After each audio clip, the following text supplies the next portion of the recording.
It's not every day you get to perform in one of the best museums in the world, but this is exactly what we were preparing to do. Myself and the cast of the Moulin Rouge are preparing for a 2-day event happening at the Musée d'Orsay here in Paris. This event was scheduled to highlight the art and the history of the Moulin over the years. As a cast, we spent the past week preparing a fashion show and a French can-can to perform. I thought I might mention I've been living in Paris for 4 years, and I have yet to come to the Musée d'Orsay until now. When we arrived, we went straight to our exhibition hall, and oh my goodness. Oh my god. I seriously can't explain how gorgeous this setup was. They're getting our reaction for the TV.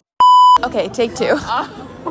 In between our performances and fashion shows, this was the hall where all the costumes were going to be displayed so the public could essentially see them on a mannequin. When we arrived, they were still setting everything up. Oh, and our dressing room was actually just behind this wall. How crazy! I have never been in a nicer dressing room in my life. After we dropped off our bags, it was time to check out the stage. We're doing a fashion show and a can-can performance. Can-can performance is obviously on a stage, and the fashion show is like through this grand hall, which is insane. But the stage looks pretty good, look. And I've heard people say the Musée d'Orsay was big, but I didn't expect it to be this big. And went down to our second dressing room where all the can-can dresses and other bigger costume pieces were being held. There's mine. There are a few icons in the Moulin history books. One of them being a woman named Miss Tinguette. I had the honor of wearing her costume this event. She was just one of many. Before the show on both days, we had some time to rehearse. Let's do it. And for events like this, we always like to actually rehearse in the space with our heels on. It's huge.